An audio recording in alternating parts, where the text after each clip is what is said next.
자, 읽어볼게. 고야의 작품 1808년 5월 3일 외국 군대가 저지른 잔혹한 양민 학살을 고발한다는 점에서 명작이라고 생각한다. 자, 답은 이게 재작년 교육청 문제인데 답은 예술은 도덕적 가치를 반영해야 한다고 본다. 즉, 외국 군대가 양민을 학살하는 그림을 그림으로써 그 당시 어떤 양민 학살에 대한 어떤 내용을 고발했고, 그래서 명작이다. 이 고야의 작품입니다. 근데 이 당시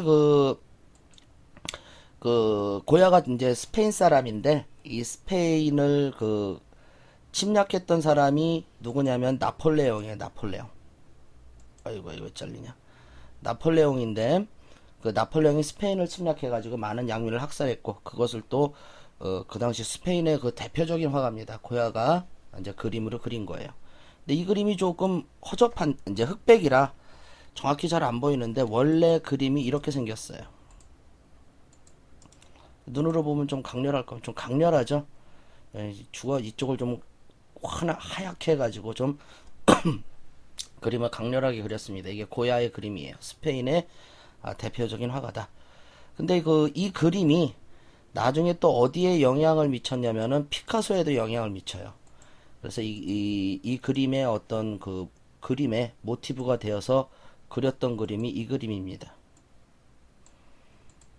자, 똑같죠? 여기서 군인들이 있고, 또 양민들이 죽고, 이쪽도 양민들이 죽고. 근데 이 그림의 제목이 뭐냐면 한국 학살이에요. 6.25를 소재로 해서, 6.25에서 많은 사람들이 이제 죽어가는 내용을 피카소가 이제 그림으로 그린 겁니다. 이 그림이 나중에 피카소에 영감을 줘서 이 그림을 그렸다. 어쨌든 피카소의 그림도 똑같겠죠, 답은. 예술은 도덕적 가치를 반영해야 된다. 우리나라 한국 사람이 그때 경험했던 그 아픔들을 또 피카소가 또 이런 그림으로 그렸습니다. 어쨌든 교육청에서 문제로도 이제 고야의 그림이 나왔었고, 근데 고야의 그림이 우리나라에 영향을 많이 미친 거예요. 아니야, 미쳤다기보다는 많은 이제 화제가 됐었습니다. 이때 이전에도 옛날에 이제 고야의 그림 중에 이런 그림이 있었어요.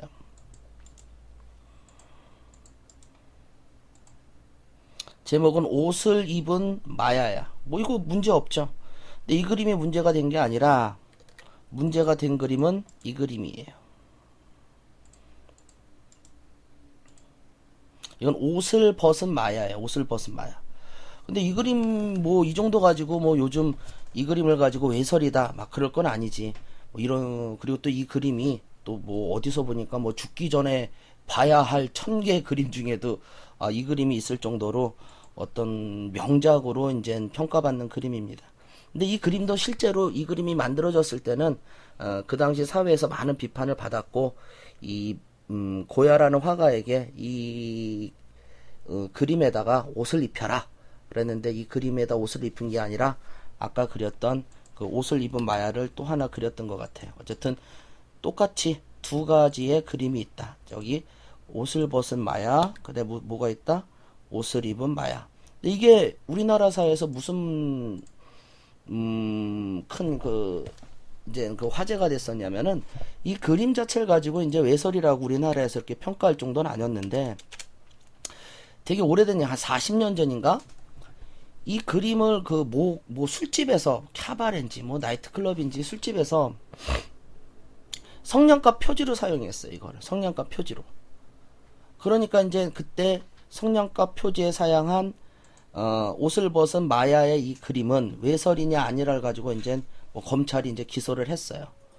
근데 법원의 판결은 이걸 외설로 판결 내렸습니다. 근데 이 그림 자체가 외설이 아니라 그 술집 주인이 성냥갑에 왜 이 그림을 넣냐라는 거지. 의도가 외설이라는 거예요. 의도가. 그림을 어떠한 의도로 술집 주인이 사용하느냐에 따라서 그것이 외설이 될 수도 있고 예술이 될 수도 있다라는 거지. 그래서 이 그림 자체가 아니라 성냥갑 껍데기에 이 그림을 넣었던 그 의도 자체가 외설이다라고 하면서 판결 받았고, 캬바레 아저씨는 좀 혼났겠죠, 이거 가지고.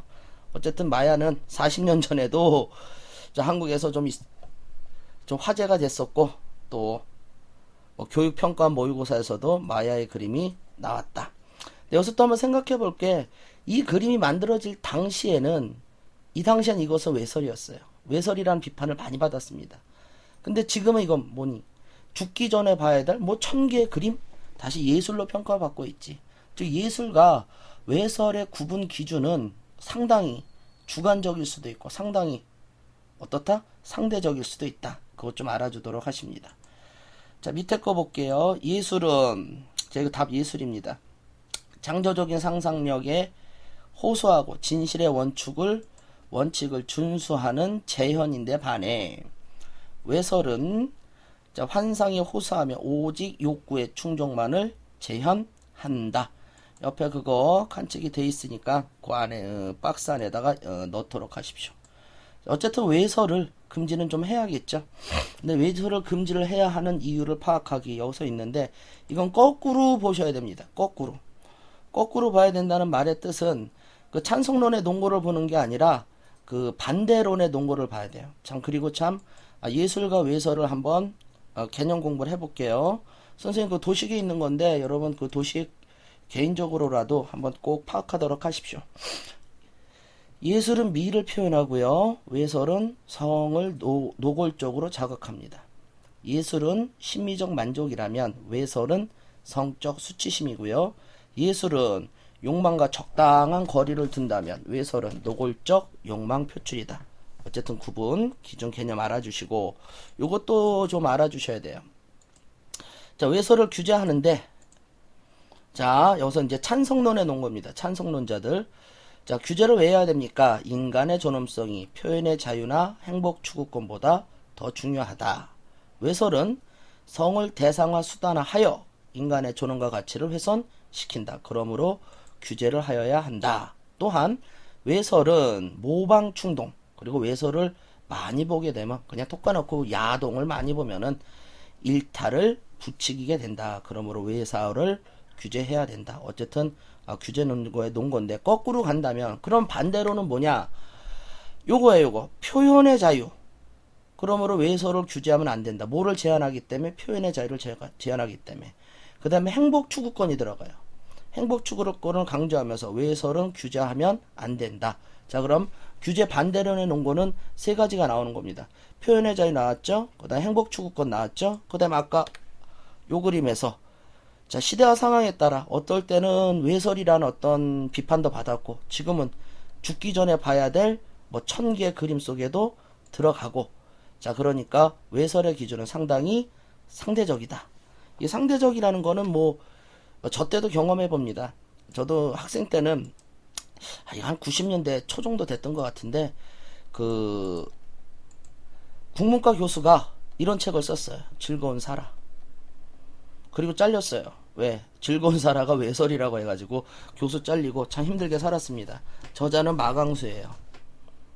자, 근데 이 당시에 이 사람이 이제 교수직을 그만두고 이제 힘들게 있을 때 이제 교수실도 이제 뭐 딴 교수님이 들어오든 어떻게 해야 되는데 이 당시 그 국문과 학생들이 그 마강수를 지키기 위해서 상당히 노력했었습니다. 그때 막 교수실도 점거해서 다른 학생 이제 학교 측에서 그 교수실을 다른 용도로 사용하지 못하게 하고 뭐 플랜카드도 많이 붙였어요. 그때 한번 길 가다 이제 플랜카드를 봤는데 그 플랜카드 제목 중에 이런 것도 있었습니다. 옛날에 그 섹스피어를 옛날에 엘리자베스 여왕이 나는 섹스피어를 인도와 바꿀 수 없다. 자, 그만큼 이제 영국에 있어서 대문호인 섹스피어는 인도보다 더 소중하다. 뭐 그런 식의 말을 했었는데 그 플랜카드 제목이 뭐냐면은 우리는 마광수를 인도와 바꿀 수 없다.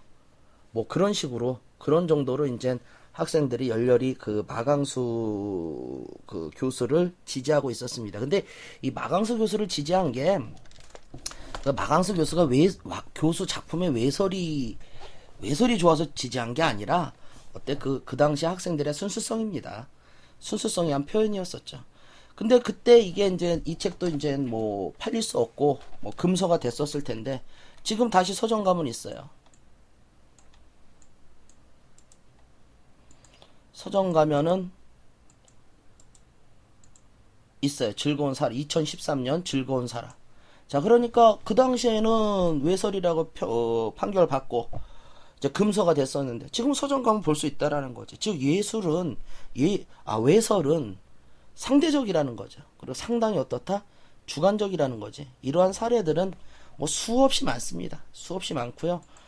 어쨌든 뭐 마강수 교수는 지금 이거 출판됐고 다시 교수직으로 이분은 복직하셨어요. 그래서 복직해가지고 뭐 교수 이제 계속 하시는데 또 얼마 전에 우연히 또 TV 한번 나왔습니다. 근데 이제 좀 하소연을 좀 하는 내용이었었는데 내용이 뭐냐면은 이제 자기 수업을 들을 때 이제 책을 사라는 거지.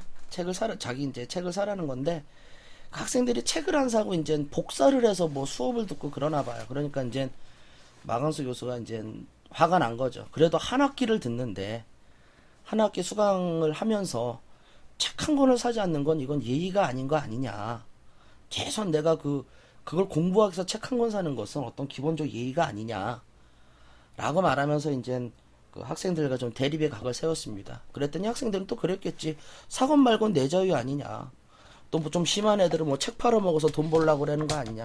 근데 그 책 팔아서 그 학생들 수강생 몇 명이라고 뭐 얼마나 돈을 벌겠습니까? 그건 돈은 아니고 어쨌든 마강수는 순수하게 좀 어떤 공부에 대한 어떤 열의의 표현 아니냐라고 말했던 건데 그것 때문에 좀 학생들과 많은 갈등이 있었던 것 같아요. 이제 세상이 변하는 겁니다. 그 90년대 초, 80년대 말 그때는 이제 그 국문과 학생들이 마강수를 지키기 위해서 그렇게 그 교수실도 점령해 가면서 그렇게 지켰고 또 이제 세월이 흘러서 이 사람들 그러겠죠. 요즘 학생 많이 변했어 그러면서 학생들 복사해 가면서 책 보니까 좀 대립의 각을 또 학생들과 좀 세우기도 하고. 자, 포인트는 자, 외설의 기준은 상당히 어떻다? 주관적이며 상대적이다. 그거 알아주도록 하십니다. 자, 그렇게 보고 일단 그 외설을 금지하는 이유에서 찬성 반대인데 답은 거꾸로 공부해야 돼. 반대론을 먼저 외우면 됩니다. 반대론 빼고 나머지는 찬성론인데 반대론은 3개밖에 없어요. 자, 표현의 자유를 강조하면 검열 반대예요. 자, 외설은 상당히 주관적이고 상대적이므로 검열하면 안 된다. 자, 검열 반대예요. 자, 그 다음에 행복 추구권을 강조하면 뭐다? 검열 반대. 이 3가지밖에 없습니다. 그동안 출제된 것은. 그리고 이 3가지에서 뭐 왔다 갔다 할 거예요. 그럼 나머지는 다 뭐로 간다? 뭐 이제 검열, 외설 검열, 찬성론으로 가겠지. 자, 여기서부터 볼게요. 자, 일탈 현상이 일어난다. 그러므로 검열하자. 자, 인간을 수단시되거나 상업화한다. 그러므로 검열 찬성. 자, 표현의 자유 검열 반대. 여성을 성적 비하하는 것 검열 찬성. 근데 뭐 성적 비하는 뭐 남성도 얼마든지 성적 비하가 이루어질 수 있겠죠. 뭐 여성 남성 나눌 건 아닌데 어쨌든 그렇고. 자, 예술 작품에 대한 검열로 인하여 선정적인 표현을 일삼는 작품들이 범람하여 다양한 예술 작품을 감상할 기회를 뺏기기 때문입니다. 근데 이건 넌 뭔 말인지 모르겠어. 이거 EBS 지문이라는데 EBS 지문에서 내가 좀 지문이라는 게 내가 끄집어 왔지 참. 예술 작품에 대한 검열로 인하여 그래 검열했어. 근데 선정적인 표현을 일삼는 작품이 범람해? 말이 안 되죠. 검열을 하는데 다양한 예술 작품을 감상할 기회를 빼앗긴다. 이거 뭐 도대체 무슨 말인지 모르겠어요. 이거 말이 안 돼요. 말이. 어쨌든 그냥 뭐 찬성 반대를 넘어서서 그냥 이런 말이 있다. 모르겠다. 뭐 반대론인지 찬성론 그냥 답은 이거는 그냥 아니에요. 그냥 답이 아니에요. 그냥 말도 안 되고 무슨 말인지도 모르겠고 어쨌든 입에 선지 하나 있었더라. 자, 그 다음에 예술의 상업화 보도록 하겠습니다. 자, 현대사에서 예술활동은 상품이 거래되는 시장처럼 예술시장이 존재한다. 자, 시장이래네. 각종 예술품은 판매나 경매를 통해 물건처럼 가격으로 평가된다. 이것을 뭐라고 말한다? 예술의 상업화. 요것만 밑줄자. 앞문장 다 예술의 상업화. 과학기술 및 대중매체 발달에 힘입어 형성된 대중문화의 주된 특징이다. 됐고요. 예술의 상업화는 특수 계층만이 누려왔던 예술적 취향을 대중도 쉽게 접근할 수 있는 기회를 제공했다는 점에 긍정적 측면이 있다. 자, 요 문장. 자, 대중도 쉽게 접근할 수 있다. 자, 이걸 뭐라고 말하냐면은 고급 문화의 대중화예요. 뭐라고 말한다고요? 고급 문화의 대중화. 한번 색깔 쳐줄까? 근데 예술의 상업화, 예술의 대중화의 어떤 긍정적인 측면, 그럼 딱 하나예요. 고급 문화의 대중화. 그리고 나머지 다 부정적인 측면이야. 자, 볼까? 하지만 예술에 상업화는 부정적인 측면도 함께 가지고 있다. 그럼 뭐가 부정적인 측면이냐? 자, 밑에 볼게요. 예술의 자율성을 훼손한다. 부정적인 측면이겠네. 자, 인문교육적 가치를 배제할 수 있다. 자, 부정적인 측면이겠네. 예술 작품이 하나의 상품으로 전락된다. 부정적인 측면이네. 고급 문화 위주만 예술 활동이 이루어진다. 아니죠. 예술의 상업화가 일어나면 좀 뭐 상업적 문화들이 많이 나타나겠지. 이건 X. 선정적 외설적 표현이 범람할 수 있다. 맞죠. 자, 그럼 요 1, 2번을 다시 볼게요. 예술의 자율성을 훼손한다. 이게 뭐냐면은 예술가들이 대중성과 상업성을 쫓아가야 된다 그 뜻입니다. 대중성과 상업성을 쫓아가다 보니까 이제 자율성이 여기에 이제 자율성을 잃어버리고 지나치게 상품성만 쫓아간다 그 뜻이겠지. 자, 그 다음에 인문교양적 가치를 배제할 수 있다. 이건 뭐냐면 상업적 가치가 강조되니까 상대적으로 인문교양적 가치가 낮아진다. 뭐 그걸 표현한 겁니다.